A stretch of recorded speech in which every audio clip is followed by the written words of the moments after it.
It's funny. Sometimes the most powerful tools for our lives aren't the newest, shiniest things. Today, we're going to crack open a really ancient toolkit to tackle one of the toughest modern battles there is, recovery. And right away, you're probably thinking, seriously? What could a 3,000-year-old book of wisdom possibly have to say to someone fighting for sobriety in the world we live in today? It's a totally fair question, and the answer is a whole lot more than you'd ever expect. So this is where it gets interesting. There's a podcast series called A Proverb a Day Keeps the Police Away. And in it, the folks from Sober Not Boring are taking these ancient verses and turning them into this incredibly street-smart, practical toolkit for anyone trying to put their life back together. It is raw, it's real, and it absolutely pulls no punches. And this quote right here, this is the whole philosophy.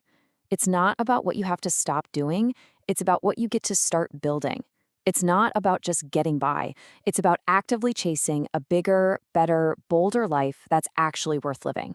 Okay, so let's get into the tools themselves. First, we're going to look at how this ancient wisdom gives you a game plan for managing the most difficult, unpredictable person you will ever deal with, yourself. See, I told you they don't hold back.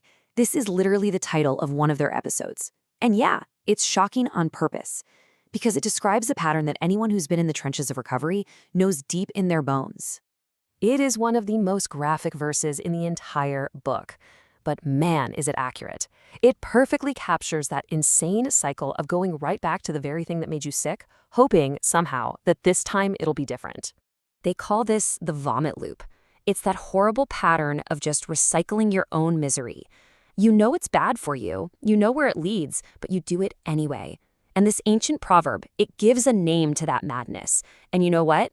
Naming it is the very first step to breaking free. All right, let's talk about another internal battle. And this one might be the sneakiest, most dangerous enemy in recovery. And that's the ego.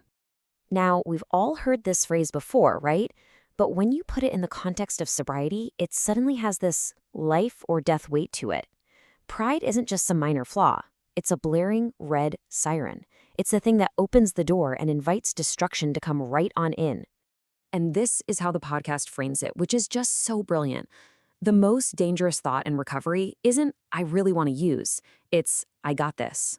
The second you think you're cured, that you don't need the meetings, you don't need the support, that's the moment pride has set a trap.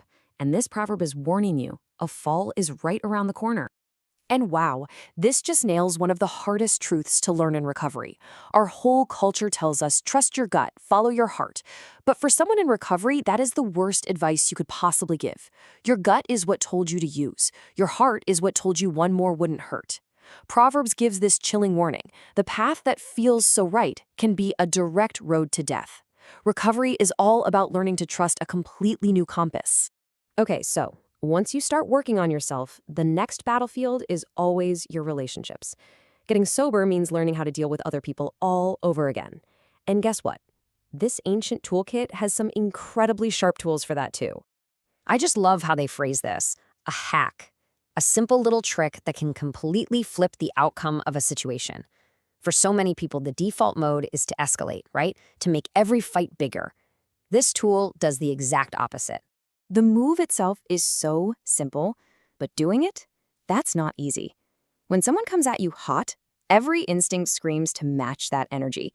But this proverb gives you this radical alternative. Meet fire with water. Meet intensity with softness. It changes the entire dynamic. And here's why this is so critical. This one skill can literally be the difference between keeping your job or getting fired, saving your marriage or getting divorced. It could even be the difference between going home or going to jail. This isn't just a communication tip, it's a survival tool. All right, here's another huge idea for managing the people in your life. And it uses a metaphor that, these days, we all understand way too well.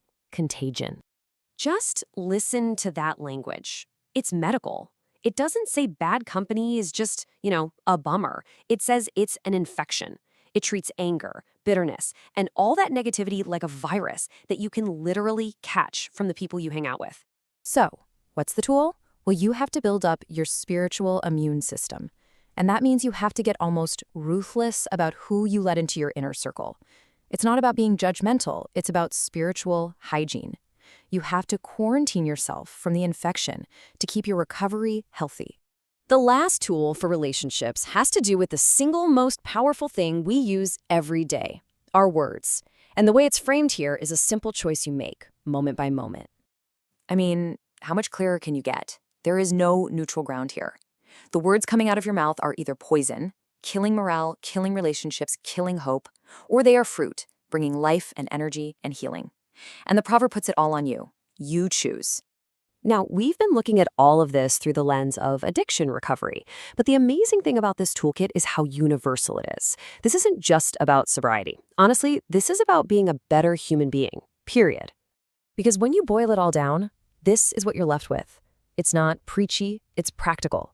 It zeroes in on these timeless human patterns, our ego, our anger, how we talk to people. It gives you real tools to manage yourself and your relationships. And that's why it doesn't matter if you have a faith background or not. These tools, they just work. So in the end, this isn't about religion. It's about a blueprint for a functional, meaningful life that has been field-tested by humanity for 3,000 years. It's just a collection of what works and what doesn't, sitting there for anyone smart enough to pick it up and use it.